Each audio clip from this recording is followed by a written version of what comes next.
To the House of Representatives, I say, do not allow yourselves to be used for the blind hatred and ambition of a few who did things haphazardly, gravely abused their discretion, and violated due process rights under the Constitution as found by the High Court itself. In spite of all these, you expect everyone to roll over in obedience.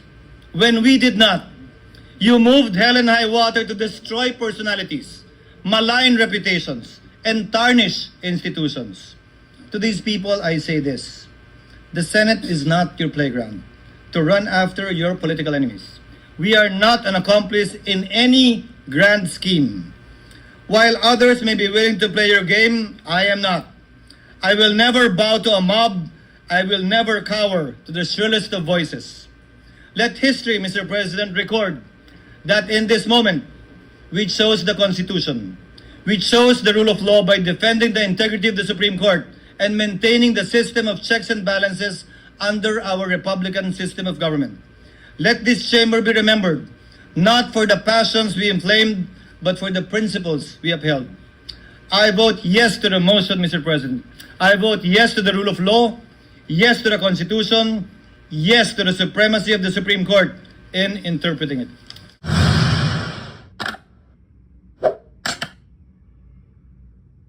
Distinguished colleagues, sa mga minamahal nating kababayan.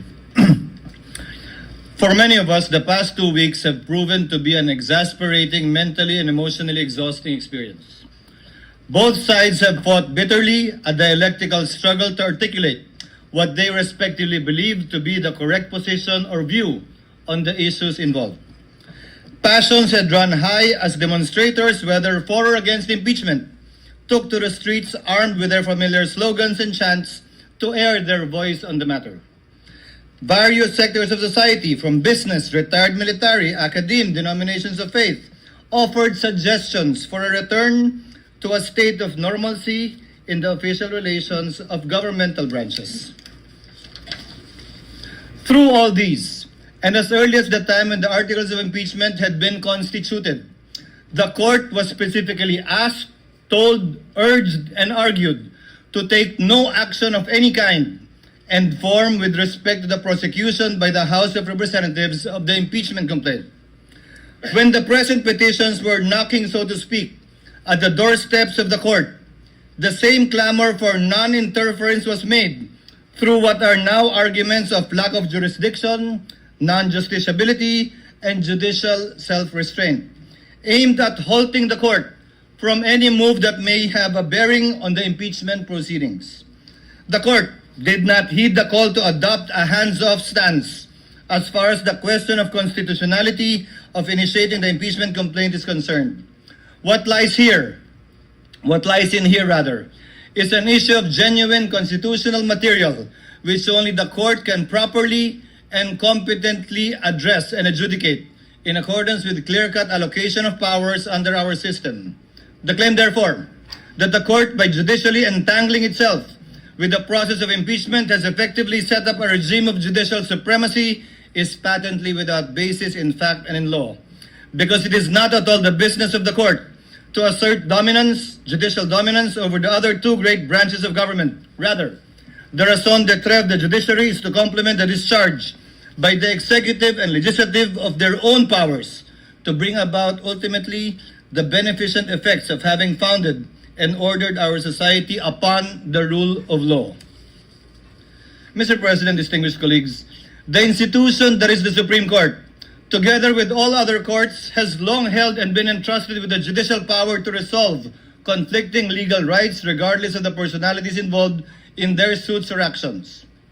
The court has dispensed justice over the course of time, unaffected by whomsoever stood to benefit or suffer therefrom, unafraid by whatever imputations or speculations could be made to it, so long as it rendered judgment according to the law and the facts. No one is above the law or the Constitution. This is a basic precept in any legal system which recognizes equality of all men before the law as essential to the law's moral authority and that of its agents to secure respect for and obedience to its commands. Perhaps there is no other government branch or instrumentality that is most zealous in protecting that principle of legal equality other than the Supreme Court, which has discerned in its meaning and ramifications through its application of numerous cases, especially the high-profile kind in the annals of jurisprudence. The Filipino nation and its democratic institutions have no doubt been put to a test once again by this impeachment case. Accordingly, the court resorted to no other than the Constitution in search for a solution to what many feared would ripen to a crisis in government. Sa muli, magandang gabi po sa ating lahat. Hindi ko po salita ang mga sinambit ko na ilang minuto. Yun po ay paraphrase at halos eksaktong quotation ng salita ni dating Justice Conchita Carpio Morales sa Francisco ruling na kinatigan ng mayoriya ng mga miyembro ng Korte Suprema, kabilang na si dating Chief Justice Puno, dating Justice Carpio, dating Justice Ascuna, dating Justice Panganiban. Ano nga ba itong Francisco ruling na pinag-uusapan natin to?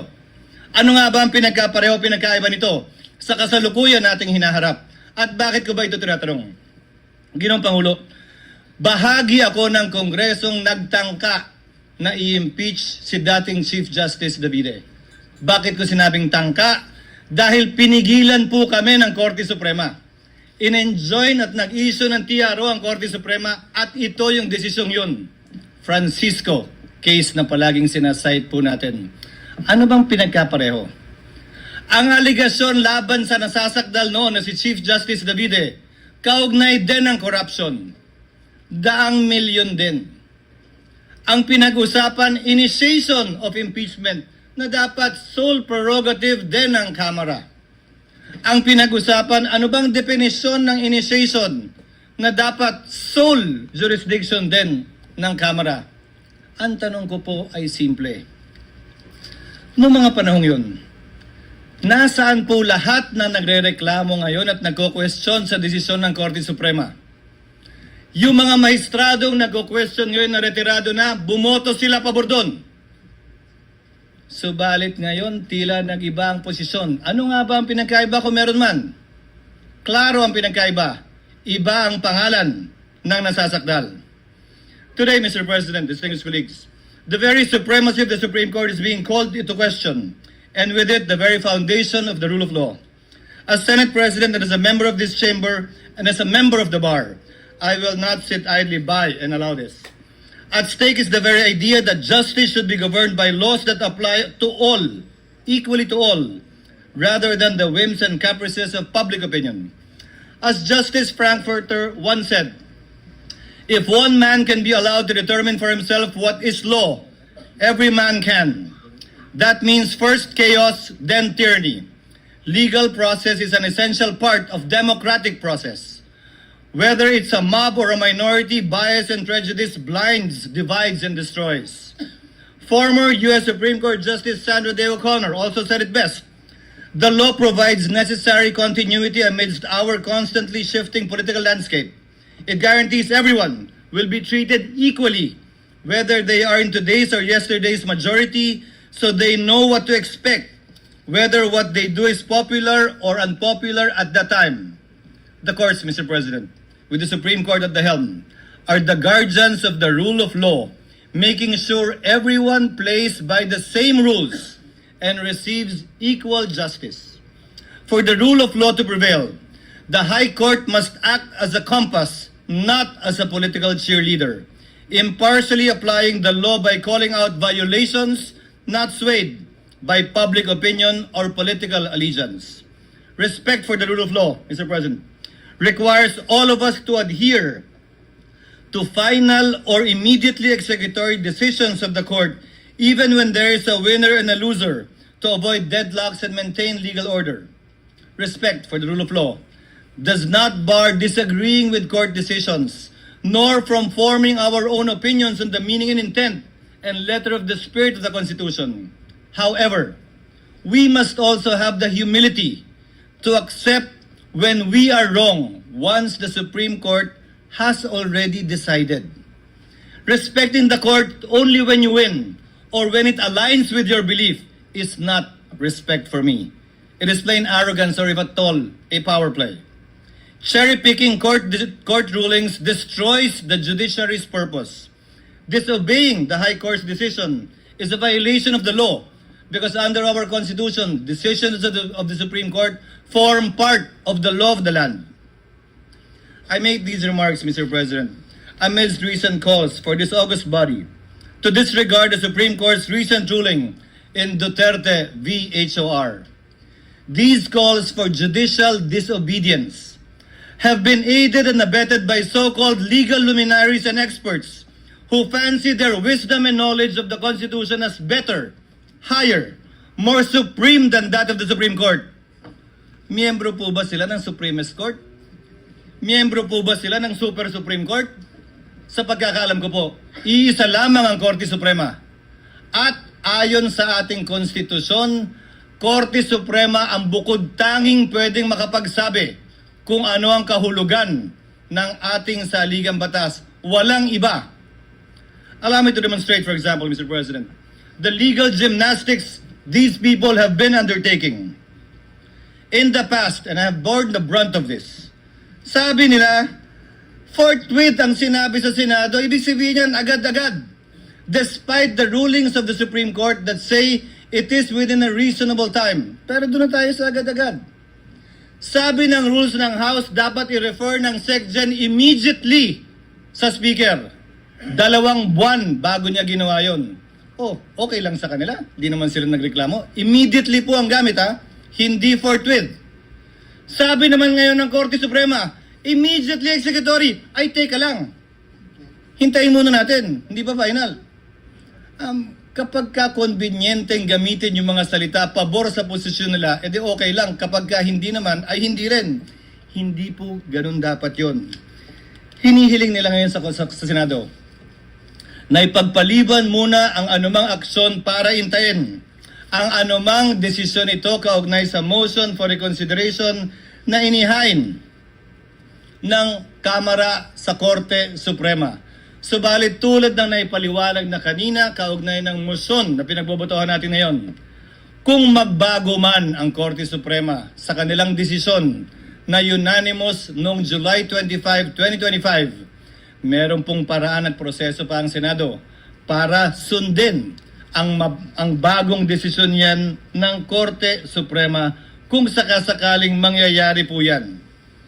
In the past, it was also said, nauna nagsalita si Senator Bato, bawal daw at walang karapatan mag-motion ang sinumang Senator Judge dahil trabaho daw ng depensa yon. Eh bakit yung mga parehong tao yung pinag-uusapan? Dapat maghain tayo ng motion for reconsideration. Hindi ba trabaho din ng prosecution yon? Hindi naman po pwede na pwede lang pag kayo, hindi na pwede pag iba. Now the prosecution has actually filed a motion for reconsideration, and rightfully so, and not by this chamber. Noon kapag nung bumoto kami para i-remand ang impeachment complaint sa Kamara, pinapaboran daw namin yung nasasakdal. Sinabi ko na rin yan. Na yung kontra sa impeachment at pabor sa impeachment, hindi ko didinggin. Na yung kontra at pabor kay Vice President Sara Duterte, hindi ko didinggin. Dahil may rason kung bakit babaeng nakapiring ang mata ang simbolo ng ating hustisya na humahawak ng espada sa kabilang kamay at panimbang sa kabilang kamay. Dahil wala po dapat kinikilala ang hustisya na personalidad. Sino man ang nasasakdal, dapat pareho lamang po ang ating mga magiging desisyon. Sabi din nila, will of the people daw ito. Eh sino ba si people? Balikan po natin ang naging desisyon ng Korte Suprema. Ayon sa desisyon ng Korte Suprema sa panunulat ni Justice Malcolm sa Alejandrino versus Manuel Quezon. Pinag-aaralan po ito ng mga first-year law students. Quote, the judiciary under its powers to interpret the Constitution and the laws has the duty and the right to declare what the will of the people is as expressed in the fundamental law of the land. Hence, where the acts of the executive or legislative departments violate the will of the people as expressed in the organic law of the land, it is the sworn duty of the judiciary to interpret and to declare that will of the people and the right of the citizen has been violated and or transgressed. Allow me to answer a few more, Mr. President, Your Honor. As I stated earlier, sabi ng ilan, hintayin natin na maresolbahan ang motion for reconsideration. Pero dun sa parehong araw na naghain ng motion for reconsideration ng Kamara, nagsalita ang tagapagsalita ng Korte Suprema at sinabing immediately executory pa rin ang desisyon. Sinahid ko rin kanina ang Section 1, Rule 16, AM number 10-4-20 ng Supreme Court na nagsasabi na ang resolusyon ay magiging executory lamang kapag ka ito'y nagkaroon ng entry of judgment maliban na lang kung sinabi sa desisyon na ito'y immediately executory na siyang nangyari sa kasong ito. Binanggit din kanina ni Senator Cayetano ang Section 4, Rule 39 ng Rules of Court na nagsasabi na immediately executory na mga desisyon ay hindi kailangan maghintay na maresolbahan anumang apela o motion for reconsideration na nakabinbin. Ginagamit din ang operative fact doctrine. Ang operative fact doctrine po ay exception sa rule ng null and void ab initio. Ito po ay hindi rule, ito ay exception sa rule. Gamit po ang sinulat na desisyon ni Justice Tony Carpio sa League of Cities versus Comelec. Ito ang sinabi po niya. The invocation of the operative fact doctrine is an admission that the law or act is unconstitutional. Bago po natin gamitin natin to, aminin niyo muna. Illegal at bawal ang ginawa ng Kamara. Sa parehong desisyon, sinabi din ni Justice Carpio, it will open the floodgates to wanton enactment of unconstitutional laws and the commission of unconstitutional acts and a mad rush for their immediate implementation before the court can declare them unconstitutional. This view, according to him, is an open invitation to serially violate the Constitution and be quick about it, lest the violation be stopped by the court.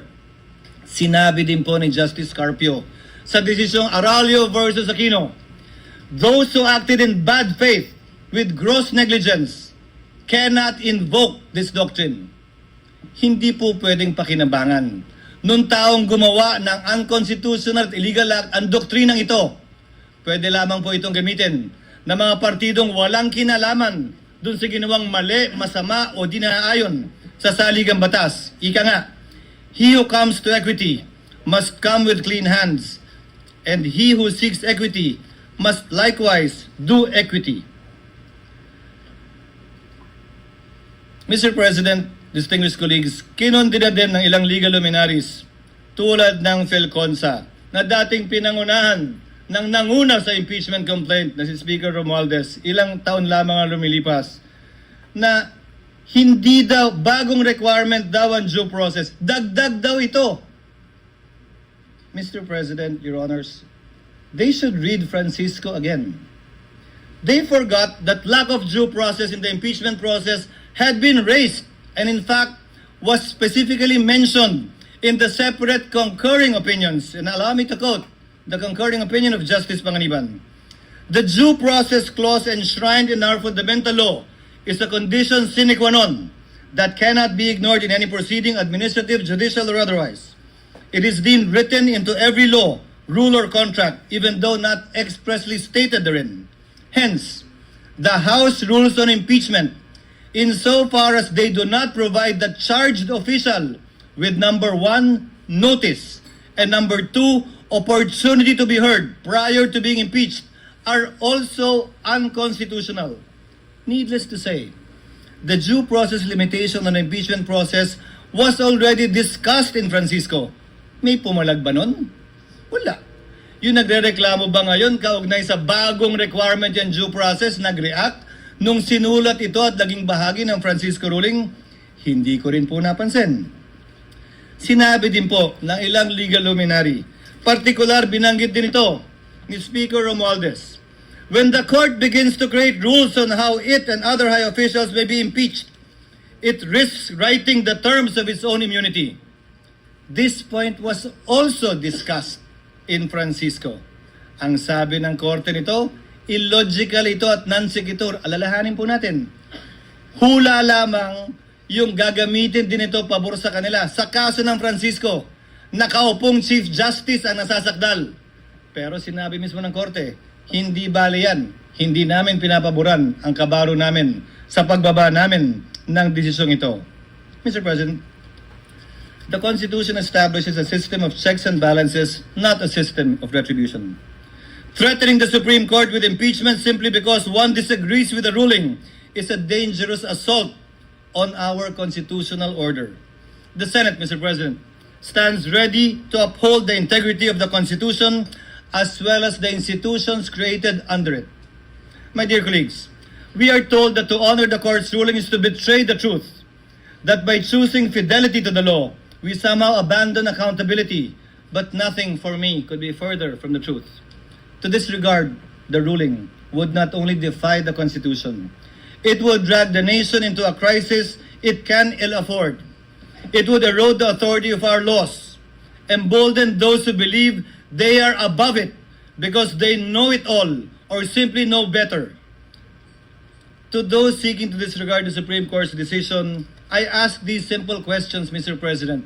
Again, in light of the Francisco ruling on former Chief Justice Davide, and it was okay then because they did not want then Chief Justice Davide to be impeached. Are you truly for accountability or simply anti-Duterte? Do you truly respect and want to preserve the Constitution or you simply hate the Vice President? Are you serving the nation's interest or protecting and pursuing your own personal ambitions or agenda? Are you fighting for truth or are you simply after revenge? Do you really want a trial or do you just want a conviction? Do you really believe that we are wrong or do you simply think and feel entitled and believe that you are always right? Remove the name, Mr. President, of the Vice President in this case. Apply the decision of the High Court, as Senator Cayetano said earlier, to another impeachable official. Would your positions be the same? When I was faced with this situation, Mr. President, I respected the court's decision, even if I disagreed with it. I am still voting to respect that court's decision.